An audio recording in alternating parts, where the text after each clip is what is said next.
করে স্নান করে চলে এসেছি ঠাকুর পুজো করতে। ঠাকুর পুজোও কমপ্লিট। মা এই যে দেখো এখানটায় শুয়ে আছে। মাকে বললাম স্নানটা করে নিতে, কিন্তু উনি এখনও স্নান করতে উঠছে না, কারণ শরীরটা বোধহয় ভালো লাগছে না। আর বিছানাটা দেখো মা কেমন করেছে, বাচ্চা মানুষদের মতো। আমার মায়েরও শোয়া একদম ভালো না, মানে ছড়িয়ে ছিটিয়ে ঘুমোতে ভালোবাসে। আচারটাকে ওই দেখো একটু রোদ্রে দিয়েছি, সেই জলপাইয়ের আচার করেছিলাম ওই যে। আর দাদুদের দেখো বাঁশগুলো কেটে দিয়ে ফাঁকা করে দিয়েছে এই সাইডটায়। আর হাতে গোনা 4টে না 5টা বাঁশ বলছি, দেখো বাঁশ আছে।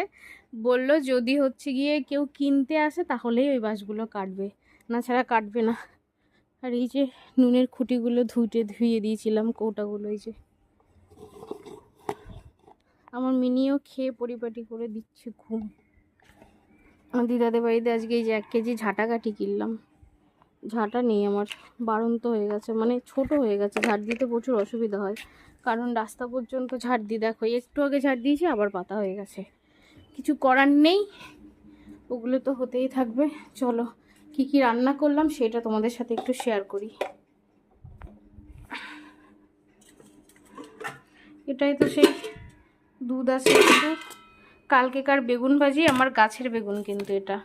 আর এই যে দেখো কচুর শাকটা, দেখতেই কিন্তু সেই হয়েছে, দেখেই মুখে জল চলে আসছে। আর ওই যে শাকের তরকারি, এখানটায় তেলাপিয়া মাছ ভাজা, আর হচ্ছে ওই যে ওই চুনো মাছ ভাজা, এখানটায় পুঁটি মাছ ভাজা আছে, আর এর নিচে আছে টমেটোর চাটনি। তো এটাই হবে আজকে আমাদের দুপুরের খাবার। আর এইখানটায় তো অবশ্যই ভাত, আমার শ্বশুরকে খেতে দিয়ে দিয়েছি, ওই জন্যে হাতাটা ভাতের মধ্যেই আছে। মাকে এখন ডাকবো, বলবো স্নানটা করে নাও, তারপরে দুজনে খেয়ে নেবো, তারপরে আমি আমার কাজ নিয়ে বসবো। আর এই যে সেই মুড়ির প্যাকেট সকালে নিয়েছিলাম।